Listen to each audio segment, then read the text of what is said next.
Les Parapluies de Cherbourg, le premier film français en couleur, entièrement chanté.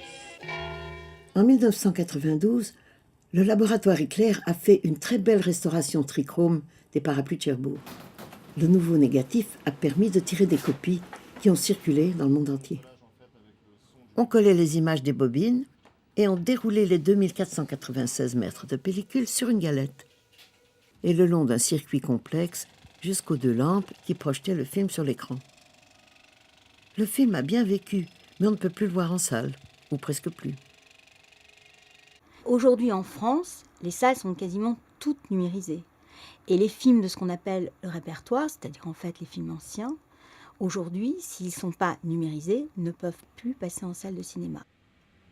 D'une copie 35 mm, on est passé à un fichier numérique appelé DCP.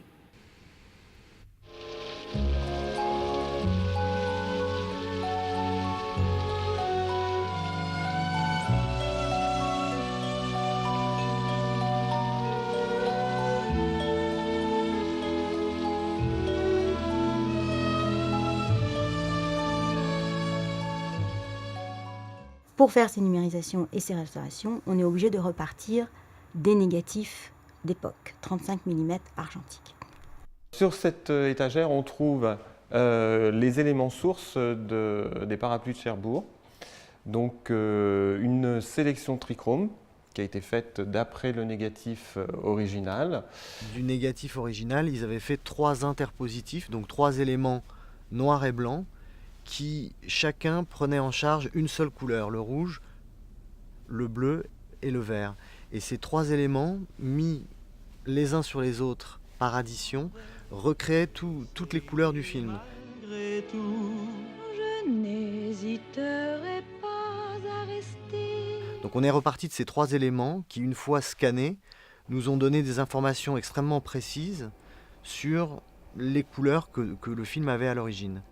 C'était presque mieux que le négatif original parce qu'on avait en quelque sorte la source de chaque couleur et du coup à l'étalonnage on avait toute la latitude pour travailler. Alors mon métier c'est d'harmoniser les couleurs du film, de faire que d'un plan à l'autre tout soit cohérent. Là on voit que le manteau reste trop rouge, donc je vais isoler le manteau de la mère de Catherine. Et après, je peux le désaturer, changer un petit peu la teinte. Il faudra que je fasse une limite. Et comme je ne veux pas toucher le parasol qui est derrière, je vais délimiter. Amoureuse, est-ce que je suis trop laide ou trop bête? Mais non, tu n'es pas laide, tu n'es pas la merveille des merveilles. Mais on ne peut pas dire que tu sois laide ni sotte, seulement tu as le temps. Tu crois aimer, mais l'amour c'est autre chose. On a des filtres automatiques qui retirent les plus petites taches et en fait toutes celles qui restent, on va les nettoyer à la main. Je surveille qu'il ne reste pas de taches. Hop, je viens d'en voir une dans ses cheveux. Voilà. Je zoome dessus pour bien la voir. C'est-à-dire que je vais reprendre de la matière à côté de la tache.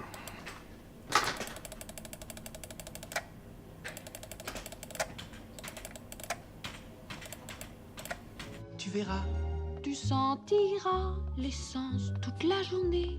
Quel bonheur! Nous serons très heureux.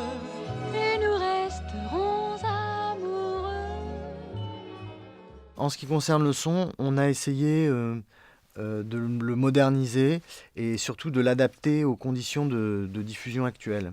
Donc on a élargi le mixage mono et on s'est aidé d'un deuxième élément qui était un enregistrement de la musique seule destiné à un vinyle.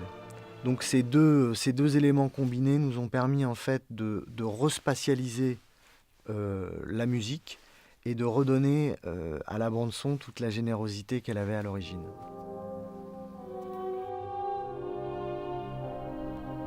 Nous, la famille de Jacques et même les 2 ingénieurs du son, quand on a restauré les Parapluies de Cherbourg en Audi chez Digimage, on a tous eu une larme à la fin des Parapluies de Cherbourg.